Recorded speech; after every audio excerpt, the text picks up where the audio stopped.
Hare Krishna, Krishna Krishna, Hare Hare, Hare Ram, Hare Ram. So this is Krishna Karnamrita class, Adhik Mas, 2026. We're on verse 84. Pushnanam etat punar ukta shobha mushne charang sharudayan mukendo Krishnambo rashing triguni karoti Krishnavayang kinchan jivatame. Translation. Krishna is my life and soul, Jivatam. Krishna's moon-like face makes the full moon disappear into oblivion. Krishna appears more and more radiant all around. More than the moon, which of course fades and gets smaller. Krishna is doubling my ocean of thirst. Krishna Abhayam Kinchandi. Rashi Dviguna Karoti. Trishna Ambu means ocean. My ocean of taste, he's doubling the taste. Triguna. So Krishna's commentary, he explains. Leela Shuka is once again realizing the sweetness of Krishna's face is ever increasing. It's always new. So there's some ancient proverb here that Krishna's quotes about hunger and food. The more hungry, the more better food tastes. That's obvious. Prema and Krishna's sweetness is related. The more hunger, the more desire, the more love you have, the more you can appreciate Krishna's sweetness. This is a theme we've been hearing over and over again, so that's the way these books work. The thirst for Krishna is never quenched, it always increases. That's a verse from Chaitanya Charitamrita.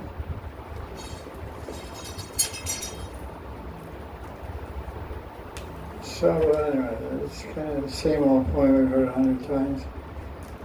So Krishna's Kaviraj goes on to explain about Radha's love is so great that only she can really relish Krishna's ambrosial sweetness.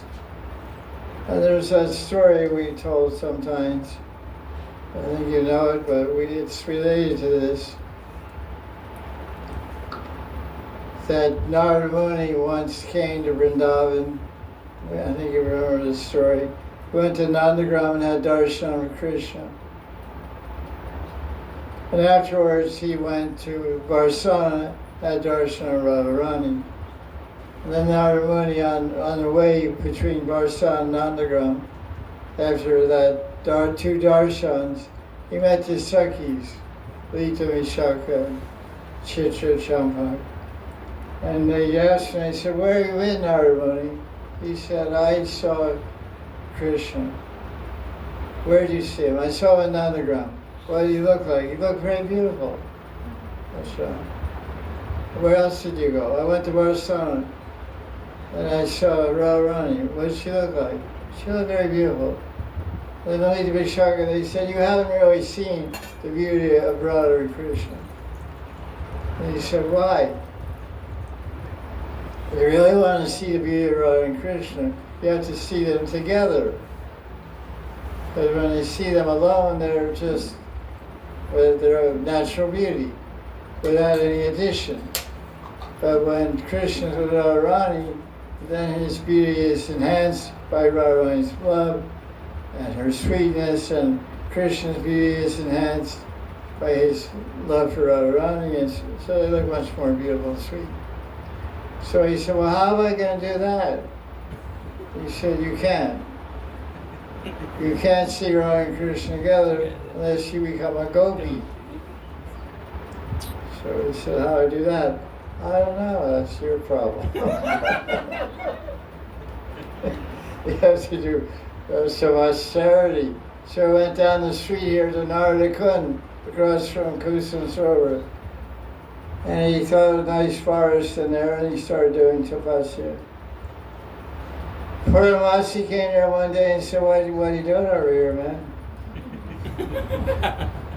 He said, I'm trying to become a gopi. This story is in Padma Purana. I didn't make it up, although you think I did. But I think you made up some of the coloring. Maybe. That remains to be seen. So, and Padma Purana describes the story. So Purnamasi said, well, you want to become a gopi? Okay, I'll help you out.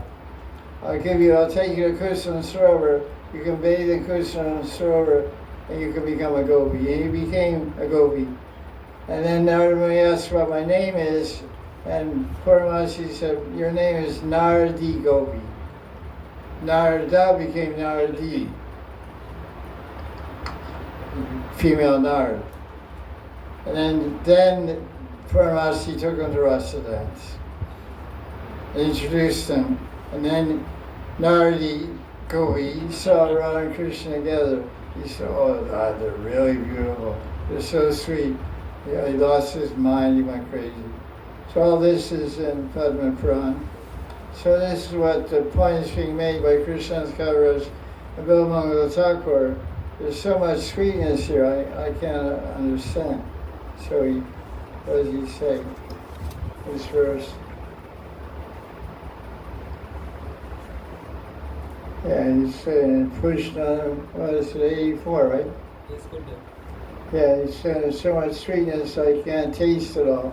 It's two times sweeter and much more ras than the moon. More effulgent, more soothing, more comforting. So that's just related to this whole idea that you want to see the real beauty of Krishna, you have to have love, praying, like Radharani's praying. So Radharani has the most love for Krishna, so she can appreciate his complete sweetness.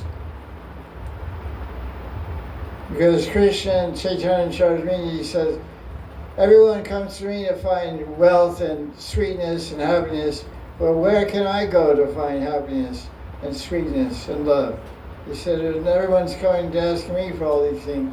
The only one I can go to find happiness and sweetness and love is Radharani. Is Radharani.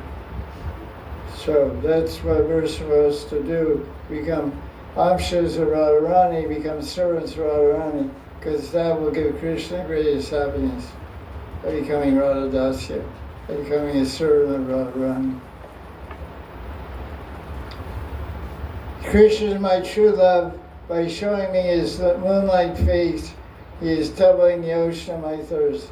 This is a common comparison, metaphor that is often used to describe Krishna's beauty and how it increases, comparing ocean and the moon. Because every day in the ocean of the month, the 30 days of the month, the ocean comes up on the beach to a certain extent. At high tide, and then there's low tide, according to the movements of the moon. But on a full moon day, the ocean expands to the highest extent. You can see this in Jagannath Puri or Goa or anywhere you live near an ocean. I've seen it personally. Well, I grew up and I also saw in Jagannath Puri. Every day the boatmen, fishermen in Puri, they bring their boats up to like 10 meters away from the ocean. The ocean, the boats are there the next day. But in Purnima, they bring it 100 meters up. They pull it from where the ocean is every day. They bring their boats 100 meters up on the beach, away from the ocean. Because if they don't, when they go next day after Purnima, there will be no boat. The ocean will come up and take it away. So the ocean expands in the full moon. So the analogy here is Krishna's face, it's like a full moon. And the ocean is the ocean of love in the heart of a devotee. So when that ocean of love in the heart of the devotee sees the face of Krishna, it expands and floods the heart and mind with all kinds of ecstatic waves of bliss. So that's an analogy often used. But he's saying, Krishna's Maharaj is saying, how is Krishna's face like the moon? Because it says Mukhendu. Mukh means face, Nendu means moon. Moon means like Induleka. So his face is better than the moon. When the moon sees Krishna's face, it gets embarrassed. Because the moon has spots, and it gets smaller, and he's not always shining. Daytime, you can't see him. Krishna's moon-like face, you can see day and night, any day of the month. It's always sweet and always beautiful and always full, and always soothing. Amavasya, it's a hot day. Amavasya is a very hot day, and people usually get sick on Amavasya or have diarrhea. The body gets overheated on Amavasya. So the moon is not always cooling. The moon is not always refreshing. It's refreshing when it's shining, and most refreshing when it's full. But on Amavasya, it's disturbing, very disturbing to health, and it overheats the body. You get headaches and fevers and diarrhea. And digestion goes bad. So the Krishna's face is not like that. It's always full. You always feel happy to see it and healthy to see it. It's always refreshing and cooling. He says the moon sees Krishna's face and jumps down a western mountain because it rises east and sets in the west. So when it sees Krishna's face in rasa dance, it runs away from him. It runs to the western sky and hides in the mountains. Lets Krishna's face shine up the rasa stali. Gets defeated by the moon. Mukha Chandra, Krishna Chandra, Shama Chandra. Okay, so Gopal Goswami says that Lila Shuka is having darshan of Krishna right in front of him. He's drinking the nectar of his moonlight face with his eyes every moment, but his thirst is increasing. He can't express it. He's saying, Krishna is my only true love.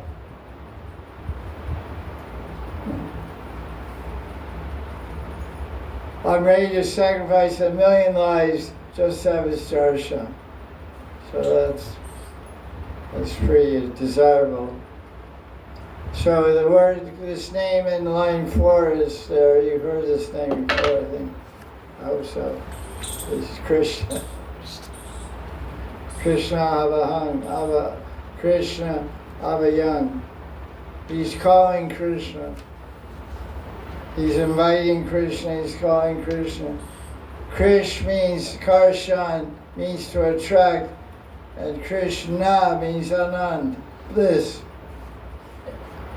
So Krishna is the one who attracts everyone, makes everyone happy.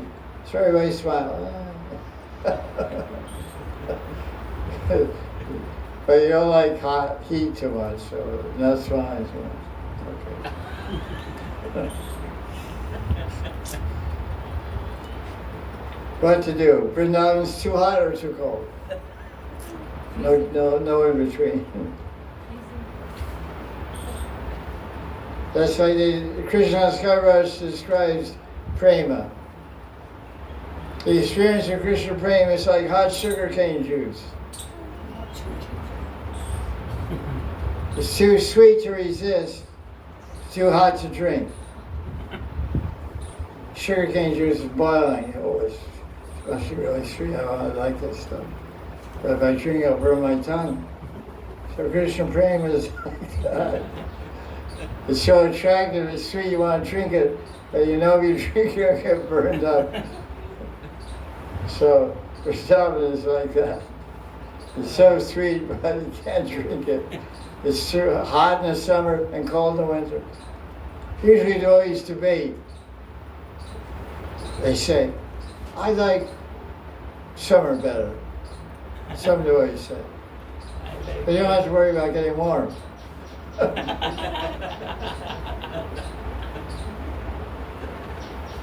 But, And some of the devotees say, I like winter better, because it's easy to get warm. Drink some hot milk or hot tea or wear a sweater and you're warm. What can you put on your body to be cool? Unless you're one of the fortunate few that's a swimming pool. then you can jump in the swimming pool. That's a nice idea. Actually, I'm saying that, but I'm going to get one myself. Because Jagannath is building a house, he's going to build a swimming pool. He said, a lot of people are telling me they're going to come in my swimming pool. Well, I already told him I'm only giving out passes to one guy. so he's going to give me a pass for a swimming pool. I don't think I'm going to go, but anyway. It's a good idea. But, you know. So, Krishna is one who makes everyone happy and attracts them. Even though, so just see, even though it's so hot or so cold, so many devotees are attracted to live in Vrindavan. They don't care. Like there's a certain kind of devotee called fair weather bhakta. You know, some birds, they migrate. When it's winter, they migrate South India. When it's hot in South India, they migrate to Himalayas, Manali. So we have a group of devotees like that. Fair weather bhaktas. When hot season comes, they go to Kulu, Manali, Goa, other places to cool down. That's okay. Then when it's cold, they go to Puri or South India or Panchakarma. Okay. Health. So that's, I did it myself, actually. Sometimes in the beginning, a few years. But then I realized, who am I running away from? I'm running away from Radharani, because Radharani never takes a step out of Vrindavan. I'm running away from Krishna, because Krishna never takes a step out of Vrindavan. I'm running away from Yamuna Devi. Yamuna never takes a step out of Vrindavan. I'm running away from Giraj. Giraj never takes a step out of Vrindavan. I'm running away from Vrajaraj. That's Vrindavan. So what am I doing? I'm running away from my own existence. My very existence, my destination, my desirable object, the goal of my life and love, and every breath and pran is Vrindavan, everything about Vrindavan. So how can I run away? How can I leave? I can't. I'm trapped, I'm bound. I'm caught in the trap. Like a bear gets caught in a trap and he dies, he can't get out. He's trapped. So he'd rather die in the trap of love of Vrindavan than leave. So this is a type of sharanagati, this type of prapadyante, surrender. It doesn't come easy. It comes by a lot of mercy and a lot of determination and tolerance. So that's what living in Vrindavan. Living in Vrindavan, what's the purpose of living in Vrindavan? What's the purpose? Yeah. To practice living in Vrindavan. We live in Vrindavan to practice living in Vrindavan. And make it real. Like people live here, they're very real. They lived here for generations, for lifetimes. Same people have been born here life after life after life. That's why they love it. That's why they joke, they laugh. They don't care about heat or cold, poverty or wealth. They don't care about anything. I'm a Brijvasi. I'm a Kundavasi. This is my place. I love this place. This place loves me. I don't think about any place else. I don't know any place else. So we're living in Vrindavan as foreigners or Videshis or Varka Admis, they say, Delhi Wala, South India Wala, Varka Admi. To practice, we're practicing to live in Vrindavan. And someday we may be accepted by Radharani and become a real Brijvasi, be born here, speak Brijvasa language, and curse in Brijvasa language. And see all dirty words of Brijvasa. and feel it. Yeah, this is my home. I'm Brijvasi. When you meet someone from Vrindavan, they sound Brijvasi. There's like lifetimes behind that phrase. Lifetimes of austerity and pain and crying and difficulty. So they earned that pride, which is discussed in the next verse also. They earned the pride by paying the price of Brajavas. Brijvasi. But even they say their name, they say Rahul Brijvasi.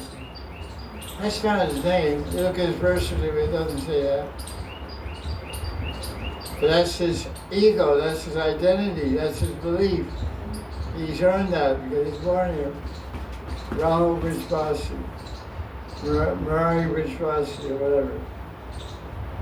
So it's not because we meet people like this, we think, oh, they're puffed up, they're proud. They're proud, okay. But that pride has been awarded to them by Krishna Radharani.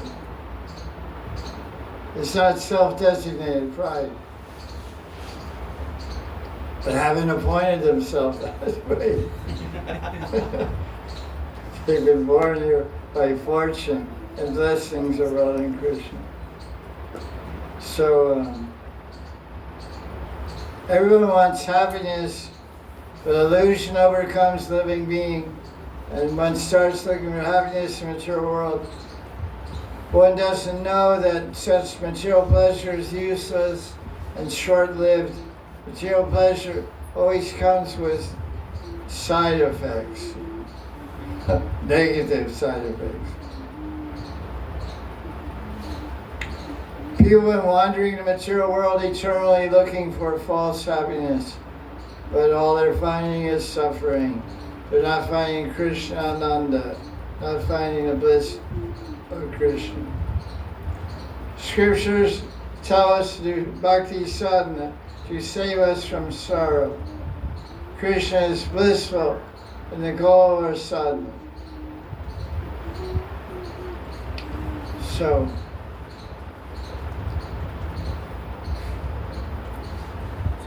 now we have, the commentary, the whole commentary is Krishna's. No, this Gopal Goswami commentary.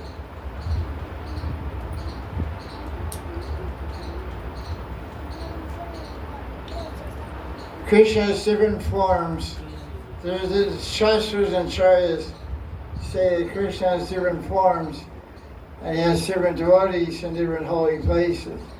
So because Krishna is the topmost form of Bhagavan, the devotees of Krishna are the topmost devotees of Bhagavan. Like Krishna Bhaktas, because they're worshipping the topmost form of Bhagavan, Bhagavan Sri Krishna Vrindavan, they're the topmost forms of Vishnu Bhaktas. And the holy place of Vrindavan is considered Purnatam, the holy place of Mathura is considered Purnatara, the holy place Dwarka is considered Purnam. One is Dwarka is complete, Mathura is more complete, but Vrindavan is absolutely, totally, perfectly complete. Purnatam. Uttam Purna. Uttam Purna means Purnatam. Uttam means Uttama, highest ut, highest point. Ut means stand up, uto. Highest level, highest degree of topmost zenith, apex of perfection and love and intimacy and sweetness and beauty and charm and fun and play is in Vrindavan, and Krishna Vrindavan is the topmost worshipful form. So he's called Purnatam Bhagavan, Sri Krishna Shamasundar. So devotees of that Shamasundar are considered to be the topmost also. This point is being made by Gopal Goswami in his commentary. Virginananda and Braj, the Brijvasis have the maximum love for Krishna, and Krishna himself manifests completely to the Brijvasis. Krishna is increasing the thirst of my thirst to love him and to see him 2 times every second, getting twice as more attractive and tasty. Like the high tide, the moon's effect on the high tide, which we explained.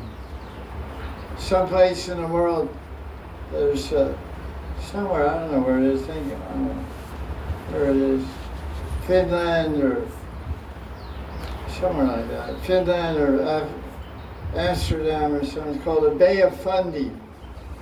Bay, Canada, I don't even know. Some bay, that when the tide goes out, the whole bay becomes mud.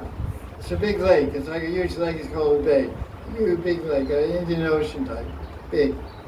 When it's low tide, all the boats are sitting in the mud. All the fish are gone out with the water. They don't stay around. There's no water at all. Then the bay empties out 50 meters of water every day. 50 meters goes out and comes back in. That happens every day. And the full moon is maybe worse, I don't know. So that's the effect of some, whatever, astronomy or physician of in relation to the North Pole or something. It's called Bay of Fundy, Funde or something. It's some phenomenon. Tides, high tide, low tide, so much difference. So this Krishna's face is compared to the full moon, high tide. It raises the bliss and happiness and desire to see him more in the heart of the devotee. It's just a poetic comparison. I mean, basically, to really appreciate a rasic person, you have to be a rasic person. To be a rasic person means that you have Baba Bhakti. So that's not in our hand. We don't really have Baba and praying for Krishna. So it's a little hard to relate to a praying Bhakti when he or she writes like Mirabai, for example, wrote love poems to Krishna. It's hard to relate to an anadhikari, unqualified person like ourselves. It's a little hard to understand the sentiments and feelings of pure lovers of Krishna, like Mirabai or Gopal Thakur, or Vishnu Chakravarti, or Rupa Goswami, etc. So let's look at verse number 85. Yeah, I'll take some water. This verse 85. Tade tat atamra vilochana shri sambhavita shesha vinamra garvam muhur mararer madura adarostam mukambujam chumbati manasam me.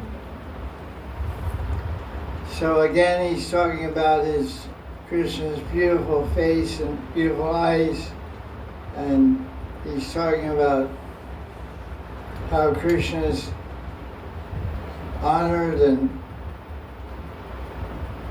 by all the Ashish means all the humble, and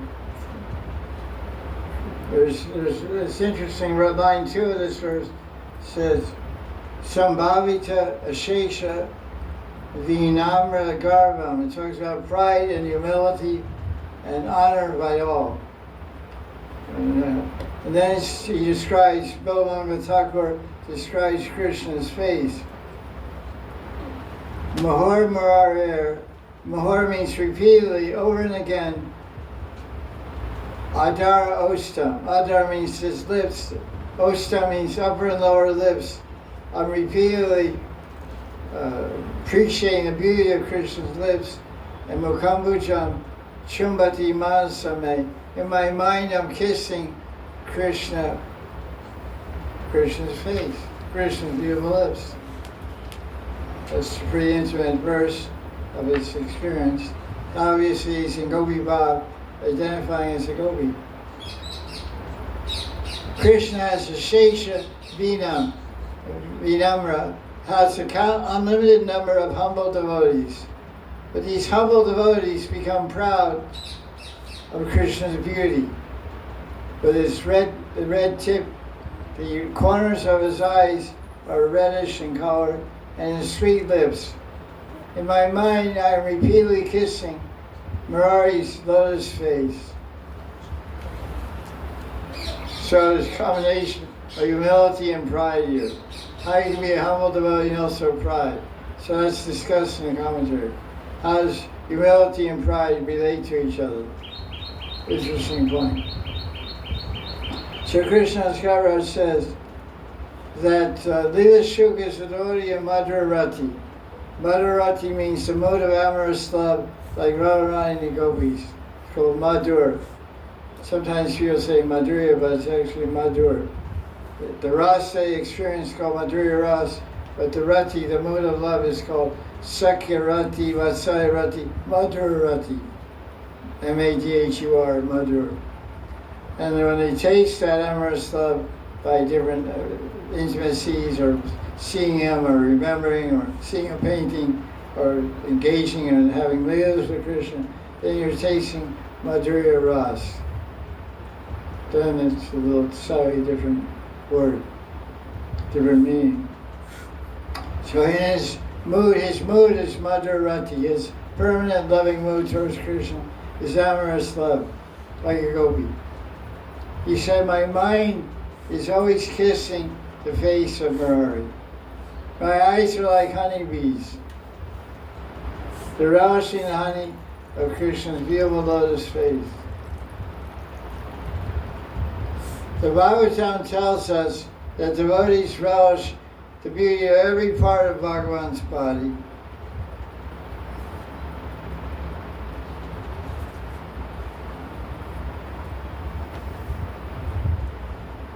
When I was staying in Ramareti for some time, for a couple of years I lived there.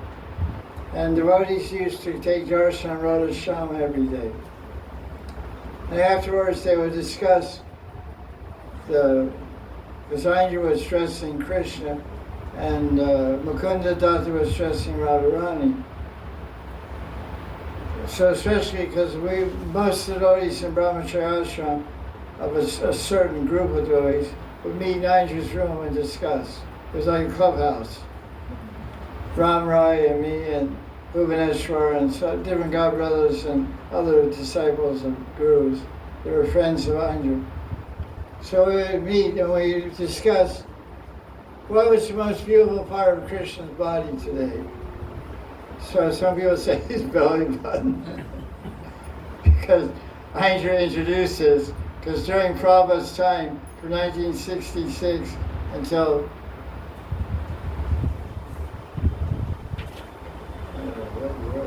1966 to 1990 or so, I don't know, a long time during, all the time during Prabhupada's manifest prakat, what you can say, prakat manifest activities here in this world, preaching before he went to Goloka. He never allowed anyone to show the belly button or Radharani's hair. Radharani's hair was always behind her ears. Till Andrew came along. Andrew pulled her braid in front, going down in front like this, and pulled down Krishna's dhoti quite a few inches to show his hips and belly button, and paint little lotus flowers around it, and little bumblebees, lotus flower, a bumblebee, all kinds of crazy. And the kamarband's like you have a yellow dhoti, you have a red kamarband. It means it goes around your butt. Goes around your butt in the front. And just like a little cloth, like a little sash. It's called kamarband. But he would tie it, this knot, it was like, like what kind, I don't know what kind. You have to go to knot university, get a PhD in knot tying to do that, tie it like that. It's like tied it in all kinds of crazy ways. And I don't know if he did or somebody, whatever thing, I guess he's done it. It's really cool looking. So people would say, oh, I think his face looks so beautiful. His belly button, his arms, his hands, his dhoti, his garlands. Everybody was having arguments about it, So Bhagavatam is saying that devotees love, they relish the beauty of every part of Krishna's body. His belly button, his toes, his ankles, his ankle bells. Because I usually wear ankle belts. You can buy them in a music store in Delhi. There's like five rows of bells, horizontal, like a cuff, like a cuff. You know, it has like a belt. You put it on your ankle, like a belt, and it stays tight for dancing, for men's dancing. So sometimes Andrew would dress Shamasundar with those, because he would wear them in Harinam. He would wear one himself in Harinam. He would, because he holds his harmonium with one leg and baby. Da. So sometimes when I go sit down and kirtan, he would go like this.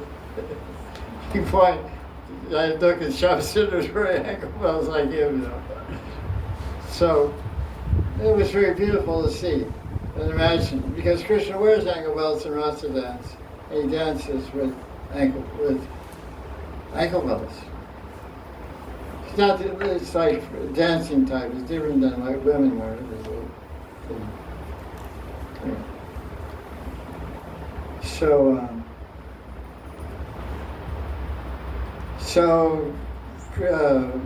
is Gopal. Krishna's Maharaj is saying, because it talks about pride here, it says that devotees become proud, but then Krishna destroys the pride, false pride of his devotee.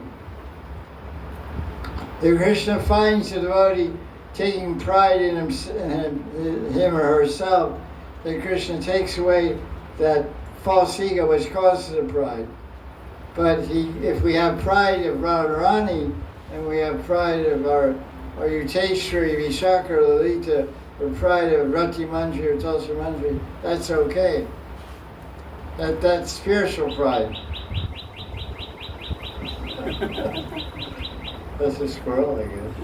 A bird, can't tell.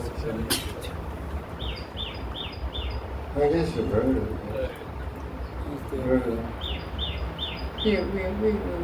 We should feel proud of our Mandri status. We should be proud of Radharani's Mandri. Krishna intoxicates us with his beauty and sweetness. So therefore, such true pride is welcome.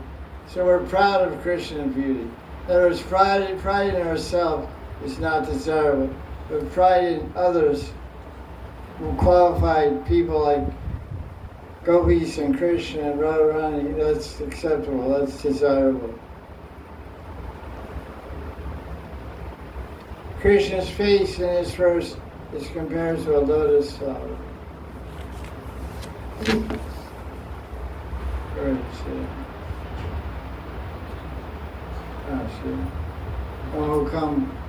Mukha ambuja.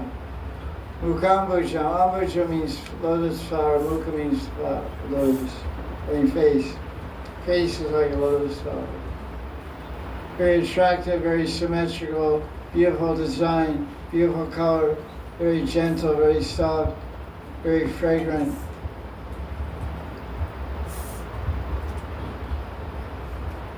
He's casting compassionate glances all directions.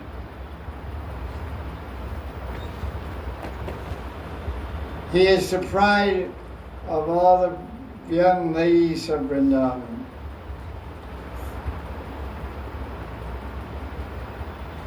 Well, then he describes here, because we're talking about pride, which is kind of mentality. So then the commentator, I don't know, I guess Krishna's Kaviraj, he describes about mentality, which in Sanskrit is called abhiman. So then he quotes a verse from Jiva Goswami about mentality, that having the right mentality can give one spiritual perfection.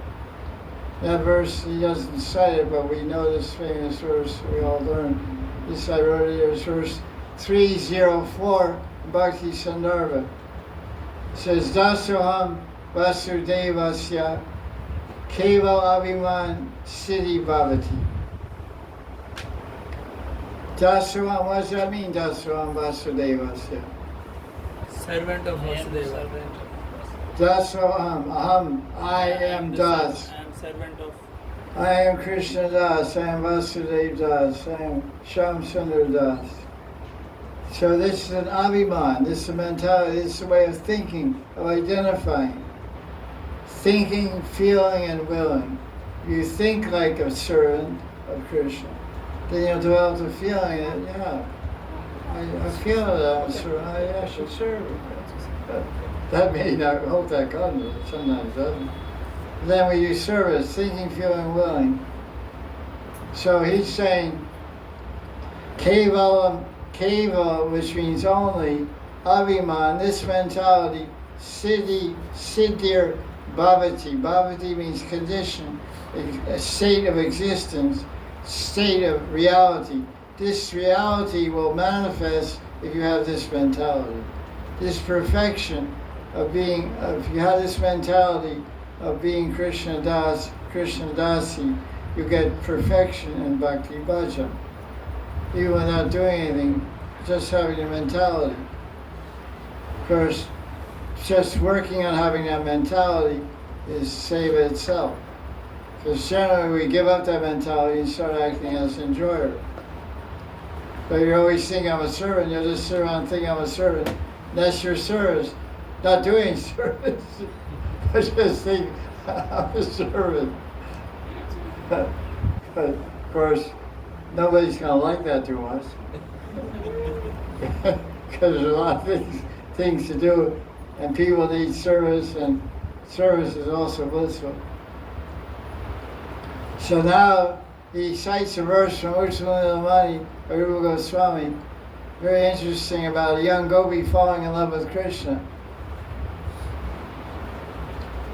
And she talks about Ganesh Chaturthi. What's the story about Ganesh Chaturthi? Yeah. The moon, the fourth day of the month, on Chaturthi, Chandra laughed at Ganesh because he was fat. He ate a lot of laddus. He ate a lot of rice flour laddus, and he was not able to walk. He was slowly walking, he was not able to walk. Because when Chandra seeing on the head of his father, because Chandra always stays on the head of Shiva, so he laughed.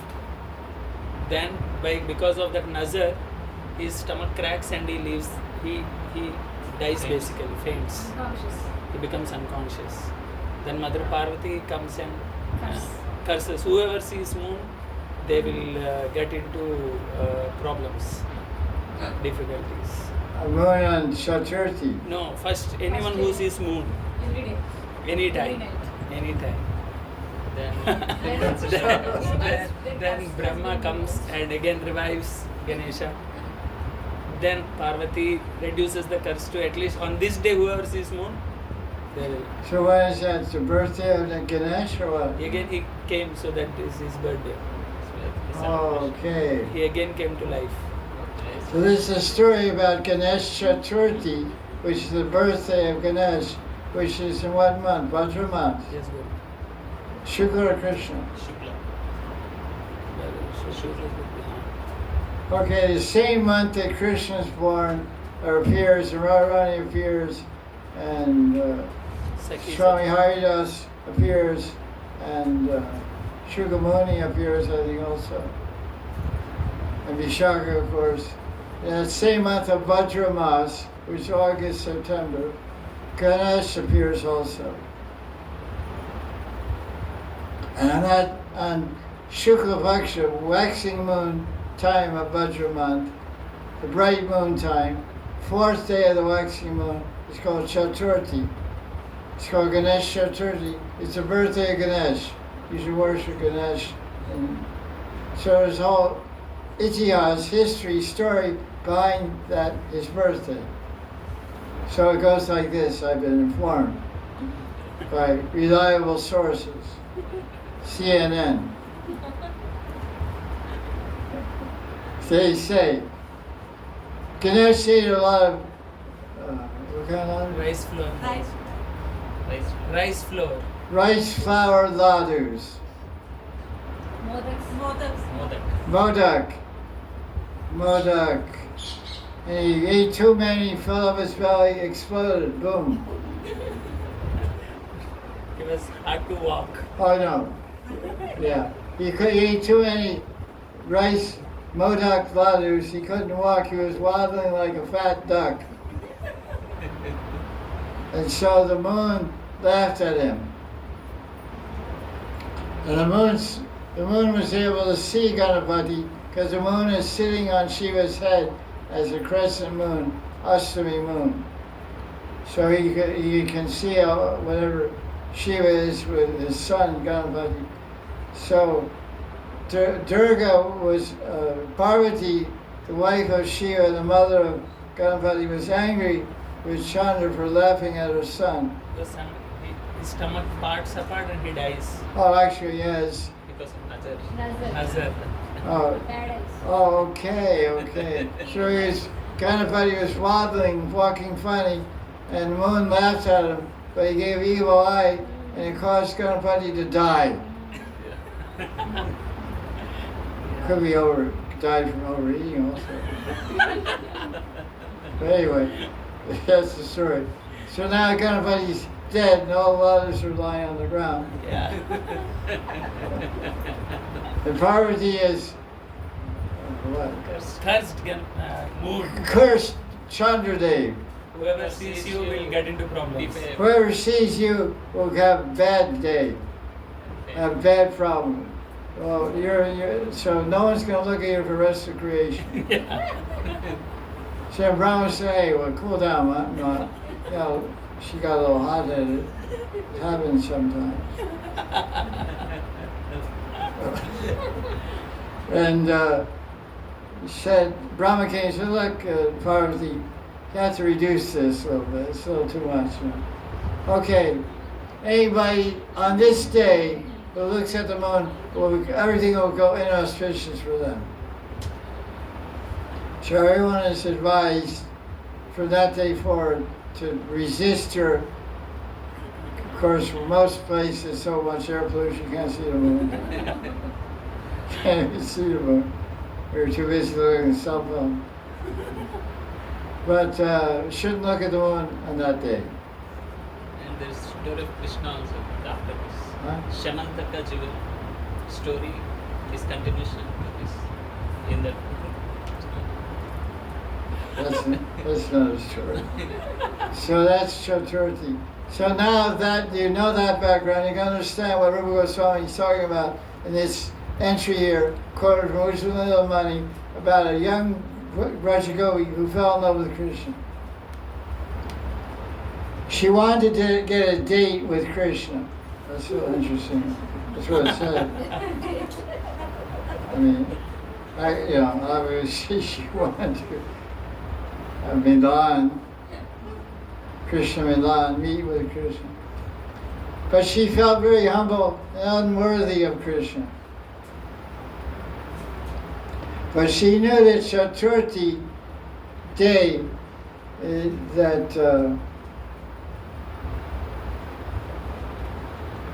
whatever, different story.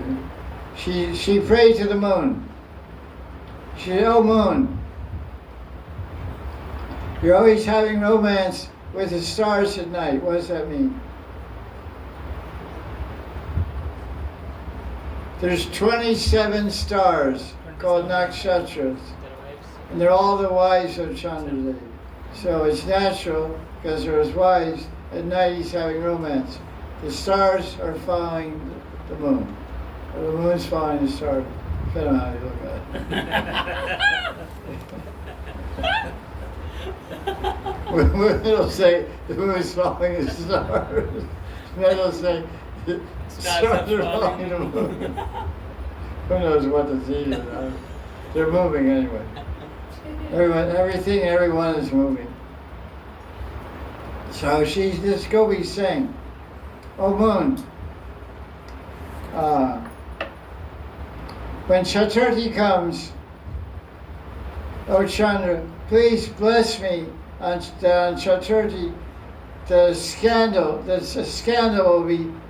I'll be involved in a scandal with Krishna. Never mind if it's false. I will feel proud if people think that Krishna's my boyfriend. So she's praying to the moon on Chaturthi, because Chaturthi all negative things happen. So she's praying to Moon God, make people think that I'm intimate with Krishna. I'm having a romantic engagement with Krishna, illicit relation with Krishna. Because I don't care about what anybody says. I just want to have that pride of saying, Krishna, my lover. It's very wild idea. So this is the idea of acceptable pride. Don't ask me to defend the morality of this or the legitimacy of this. I'm just quoting Rupa Goswami, Ujjvala Nilamani. So now you know what's in Ujjvala Nilamani, if you're big enough to read it.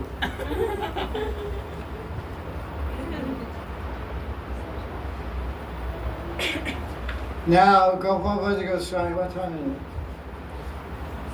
4:53. Okay, Gopal Goswami's commentary. We're going to try and finish this a little bit. He describes the last line, Mukambujam Chumbati Manasam, that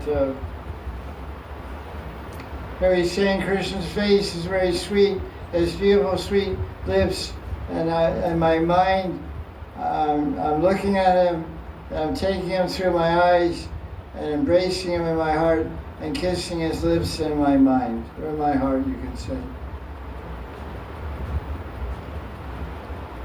So Gopal Goswami says, in his mind he's experiencing the joy of kissing Krishna. In other words, Lila Shuka's equalized his mood with that of a gopi, so he's able to get this experience. Chaitanya Das says that Lila Shuka is ecstatic since he's getting darshan, and in his mind he's repeatedly kissing Murari, Krishna's lotus-like face. Now this, what Gopal Goswami is saying, is a very important line here. He says, Bilbamangala Thakur, who was Lila Shuka, has equalized his mind with that of a gopi. Because it's called equalization, mental equalization. Therefore he's able to get the experience. So he's equalizing his mind with the mind of Radharani or gopi. And Radharani and the gopis are always kissing and embracing Krishna. And so because he's equalized his mind with the mind of the gopis, he's also able to experience kissing Krishna in his mind. And that's described in Bhakti Rasamrita Sindhu. And we'll read that section. This is the experience at the level of Bhava Bhakti. Because it's in the towards the end of the book, there's two parts to the book, but it's in the first wave, Sthayi Bhav, which is talking about permanent mellow. This type of practice of bhajan is bhajan at the level of Bhava Bhakti. Now we're at the level of Raganuga Sadhana Bhakti, and there's Bhava Bhakti and Prem. It's called Sadarani Karan. Sadaran means common, normal, common, equalization. So Rupa Goswami says, this is in second division, fifth wave, 101st verse, 101. It goes on a few verses here. 101, 102, 103, 104.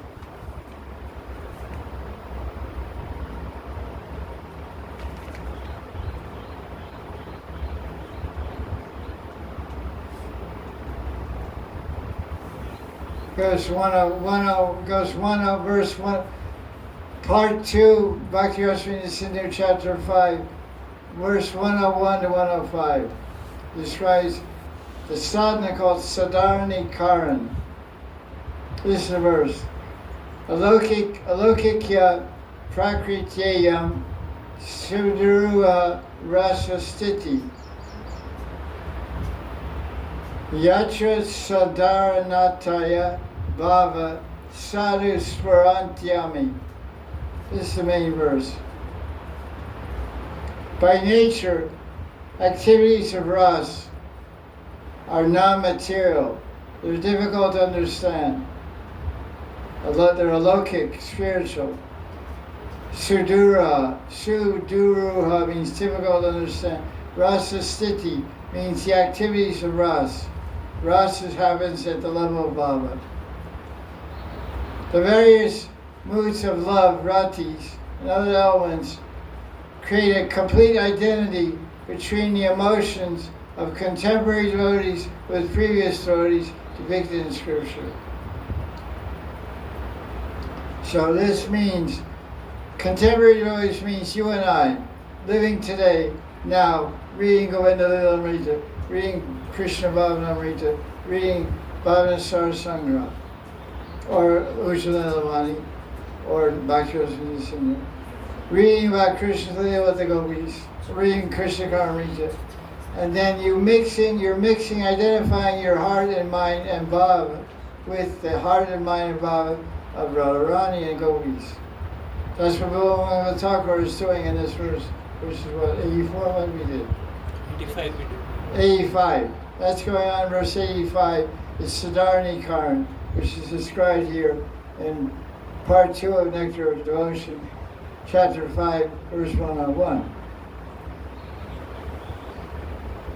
Identifying with the previous devotees' bhavas, the condition of ras will also be similar. So we'll experience the ras.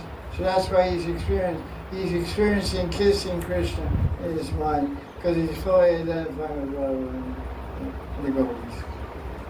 That's what he said. What's he say? 85. You don't have it. I have it. Manasa, Chumbati, what does it say? Chumbati Manasa. Yeah. 85, Krishna Karnamrita. Yeah. Last line.